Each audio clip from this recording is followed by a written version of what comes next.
একসাথে। নির্বিচারে জলাভূমি ধ্বংসের বিরুদ্ধে লড়বো মোরা একসাথে। জল দূষণের বিরুদ্ধে লড়বো মোরা একসাথে।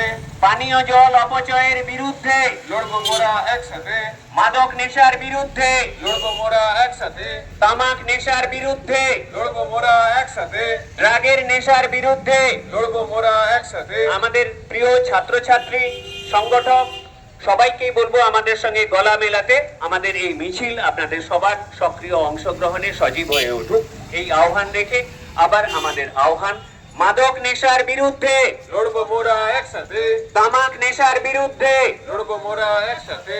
ড্রাগের নেশার বিরুদ্ধে লড়বো মোরা একসাথে।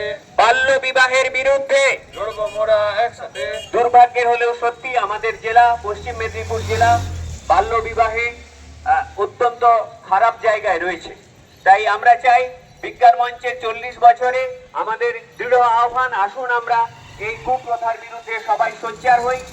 তাই সবাইকে গলা মিলিয়ে এক সুরে বলার জন্য আহ্বান জানাবো, বাল্য বিবাহের বিরুদ্ধে লড়বো মোরা একসাথে।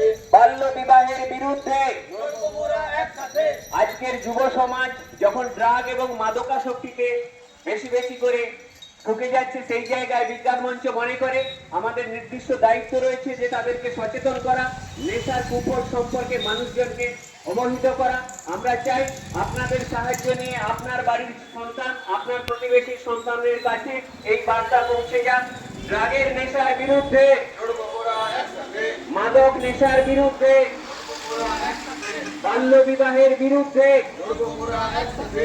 অন্ধবিশ্বাসের বিরুদ্ধে লড়বো মোরা একসাথে। কুসংস্কারের বিরুদ্ধে লড়বো মোরা একসাথে। বুঝ রোগীর বিরুদ্ধে লড়বো মোরা একসাথে। তাবিজ মাদুলির বিরুদ্ধে লড়বো মোরা একসাথে। ওঝা গুনিনের বিরুদ্ধে লড়বো মোরা একসাথে। ওঝা গুনিনের বিরুদ্ধে লড়বো মোরা একসাথে। ঝাড়ফুঁকের বিরুদ্ধে লড়বো মোরা একসাথে। টুকটাকের বিরুদ্ধে লড়বো মোরা একসাথে। প্লাস্টিকের ক্যারি ব্যাগের অবৈজ্ঞানিক ব্যবহারের বিরুদ্ধে লড়বো মোরা একসাথে। বিজ্ঞান আন্দোলনের 40 বছরে পৌঁছেও আমরা অত্যন্ত ব্যথার সঙ্গে জানাই যে প্লাস্টিক পরিবেশের জন্য অত্যন্ত ক্ষতিকর হলেও সরকারের প্রচ্ছন্ন বা পরোক্ষ মদতে রমরমিয়ে প্লাস্টিকের ব্যবহার বাড়ছে। কিন্তু এই বৃদ্ধি সমাজের জন্য বড় বিপদ ডেকে আনবে। শুধু দেওয়ালে বা ওই বিদ্যালয়ের দেওয়ালে প্লাস্টিক ব্যবহার ক্ষতিকর, বন্ধ করুন, এটা বললে কিন্তু হয় না। আমরা প্রশাসন থেকে শুরু করে প্রশাসকদের কাছে বিরত আহ্বান জানাই যে প্লাস্টিকের অবৈজ্ঞানিক উৎপাদন বন্ধ করতে হবে, সেক্ষেত্রে পরিবেশ বান্ধব ব্যাগের ব্যবহার বাড়াতে হবে। তাই